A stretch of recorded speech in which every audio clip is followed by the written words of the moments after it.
Pumasok po ako dun sa Adoration Chapel po, nagdasal po ako. Binulungan ko po yung rebulto ng Divine Mercy. Sabi ko, Diyos ko, kung kaloob niyo po na mag-share ako, mag-share po ako. Oras na po kanina, tinitingnan ko, wala pa po si kapatid na Berhel. Wala pa po yung tita ko. Nahihiya po ako, parang natatakot po ako. Baka, paano ko ba sisimulan yung pag-share ko? Paano ko ba sisimulan na, kahapon po, saktong 1 linggo po ako ng pagpunta dito. Sabi ko, kayo po ang bahala. Kung pong kagustuhan nyo, tatayo po ako. Bigla na lamang po, bigla pong dumating ang kapatid na Berhel. At nagulat po ako nung pagkatapos po ng mga joyful songs, siya po ang tumayo dito at nag-facilitator. Tinawag po ako ni tita, sabi niya, Neng, kumain ka na. Sabi ko, tita, hindi ako nagugutom. Sabi ko, mag-share ako. Sabi ko ganun sa kanya. Natawa siya. Tapos po, umupo po uli ako dun sa upuan ko at hinanap ko po ang kapatid na Berhel. Sabi ko, mag-share ako. Sabi ko, purihin po ang Ama dahil alam ko na ang oras na to ay para sa akin, para maipahayag ko po kung ano po yung nasa niya sa akin. Gusto ko pong simulan sa isang awitin na kanina ko lang po isinerge sa internet. Naririnig ko po ito lagi, pero hindi ko po siya kinakanta.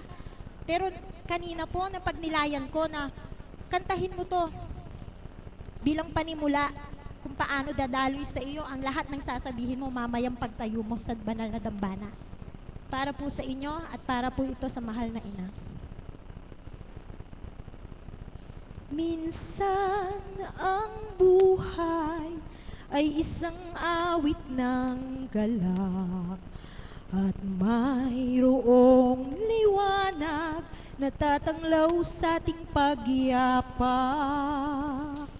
Minsan ang buhay ay isang awit ng luha at siyang papawi nito ay ang pag-asa ng umaga. At kahit anong tindi ng unos at kahit anong tindi ng dilim, may isang inang nagmamatsyag, nagmamahal sa atin. Awit niya'y pag-ibig ng Diyos, awag niya'y magbalik loob. Turo niya'y buhay ng Diyos lamang sa atin nagkaloob. O inang mahal, narito kami, awit-awit ang Ave Maria, at dalangin ng bawat pamilya'y kapayapa at pagkakaisa. Ang rosaryo mong hawak namin at awit-awit ang Ave Maria, puspus ka ng diwang banal, dinggin ang aming payak na dasal. Ihatid mo kami sa langit ng Amang mapagmahal.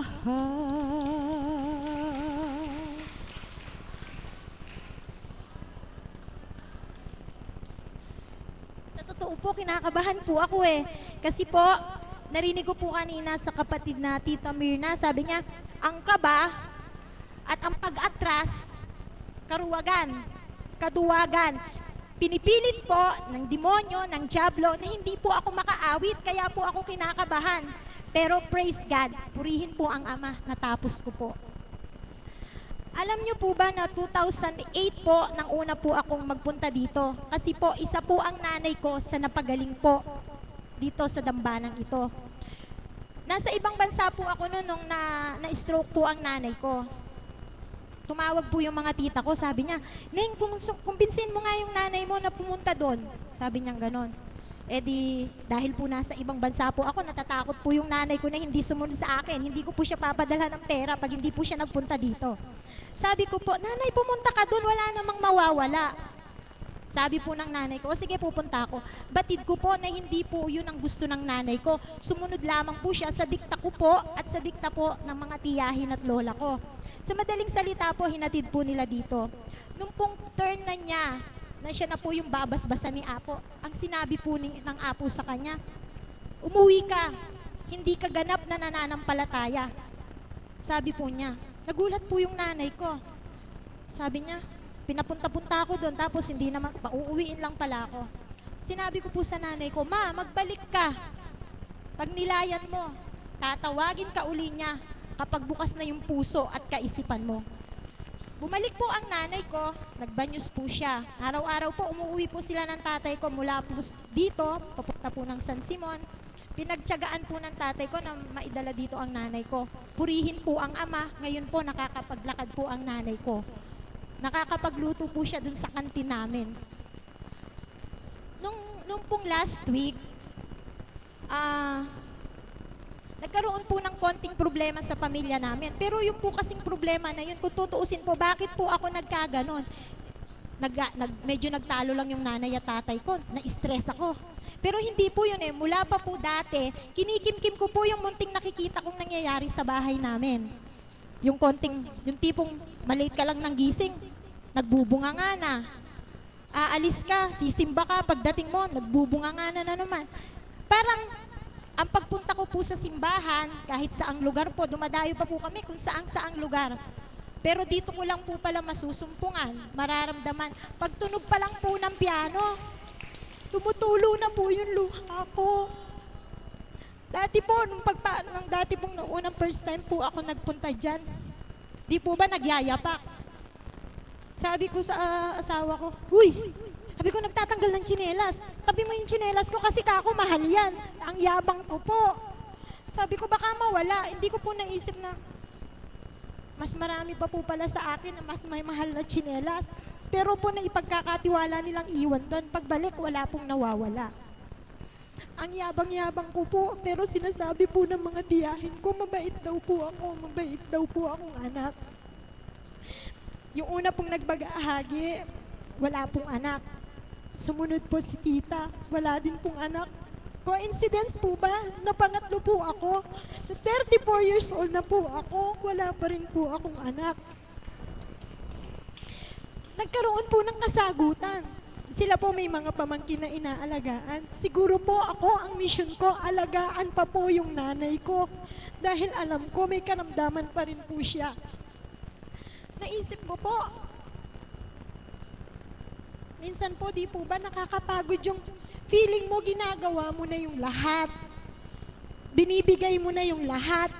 Pero sa konting pagkakamali, parang laging, hindi ka pwedeng magsalita kasi ang iniisip nila, nanunumbat ka. Ang iniisip nila, nagsasawa ka. Naririnig ko po ang hirap magpalaki ng anak. Naririnig ko po na sinasabi nila, mas mahirap magpalaki ng magulang.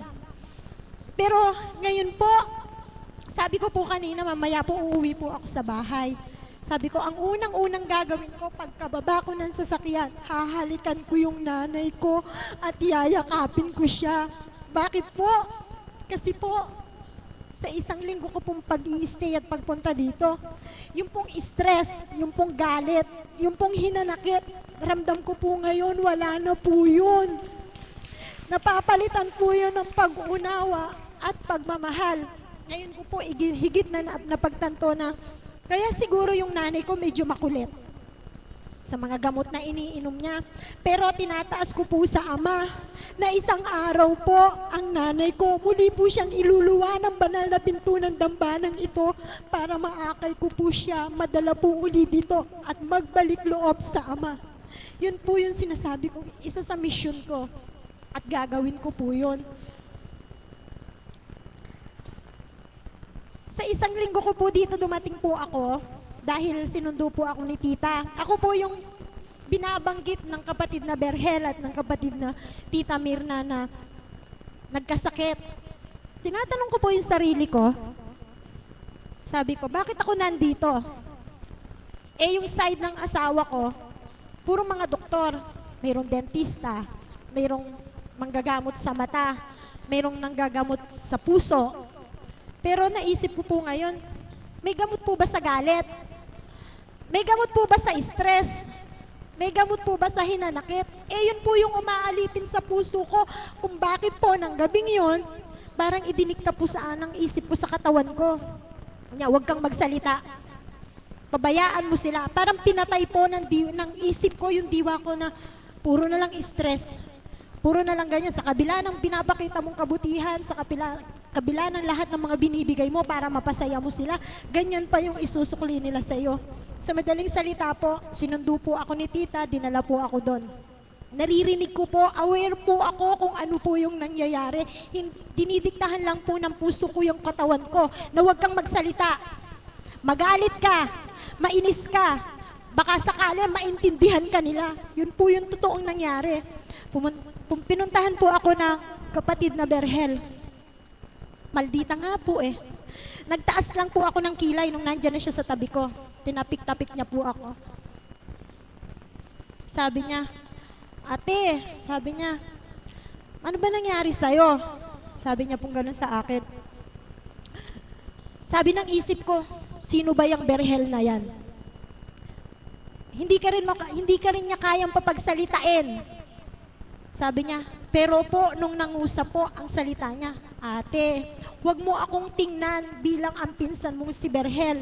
Tingnan mo ako dito dahil binendisyonan ako ng banal na apo, ang banal na apo Conching, at ang espiritu ngayon ang nangungusap sa iyo. Binulungan po niya ako kung ano man ang nagawa mong kasalanan in the past, sa nakaraan. Sabi niya, idulog mo, ihingi mo ng tawad. Dinidiyadma ko pa rin po siya. Hindi ko siya tinitingnan. Sabi niya sa akin, sinasampal niya ako. Ate, sabi niya sa akin, kaya mo yan. Kung yung ibang tao nga natutulungan ko, bakit ikaw, na pinsan ko, ayaw mong magtiwala? Ayaw mong magtiwala. Hindi ako yung pinsan mong si Berhel. Sabi niya, sinugo ako dito para tulungan ka. Lahat naman dito nagkakaproblema. Alam niyo po, pinabanggit niya po sa akin, sino ka? Sabi niya, alam ko po yung nangyayari eh. Dinidiktahan lang po ako ng isip ko na wag sumunod.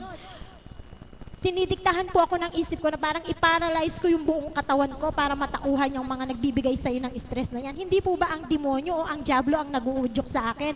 Pero po, hindi po pala kaya ng diablo. Kung ano man po ang ibinulong sa akin ng kapatid na Berhel. Ang sabi po niya, ate, sabihin mo nga yung pangalan ko. Binuka ko po yung bibig ko pero wala pong lumalabas. Pero nang sambitin po niya, sabihin mo, ate, sabihin mo, ama. Hindi ko po na-resist. Hindi ko po nalabanan. Ibinuka ko po yung bibig ko at may lumabas na tinig. 24 hours po akong hindi nagsalita. Pero nung po yung salitang yon, ang binigkas niya, nanghina po ako. Parang yung diablo na nakabalot sa akin, parang ibinuka niya na, sabihin ko, ama. Sabi ni Berhel, sabihin mo, ama, salamat, purihin ka. Nasambit ko po yun. Natalo po ng isip ko ang banal na espiritu na sinabi po ng aking pinsan at kapatid na Berhel. Purihin po ang ama na wala po pa talagang imposible na gano'ng katigas ang utak mo na kayang diktahan ang buong pagkatao mo. Pero kapag ang banal na Espiritu Santo ang nagkaloob, wala pong imposible. Ngayon po, sabi ko, isang linggo na po akong hindi humahawak ng cellphone. Binawal po ng mga tita ko. Kasi po parang nadidemonyo po ako pag nag-text yung mga barkada namin na, oh, kumusta ka na? Uwi ka. Kasi may jamming tayo. May mga sosyalan, may mga kung ano-ano. Dati po hindi po ako maharap ng ganito po kasimple. Pag po aalis ako, kahit po sa simbahan po ako pupunta. Kung ang misa po, magsisimula po ng 11. 7 o'clock pa lang po, nag-aayos na ako. Nagkukulot ng buhok, naglalagay ng foundation, naglalagay ng makeup. Pero po, sabi ko po sa asawa ko, Papa, ngayon bang wala akong makeup, wala akong kolorete, maganda ako. Sabi niya po sa akin, mas higit kitang nagugustuhan kasi simple ka lang. Ang sarap mong pakinggan.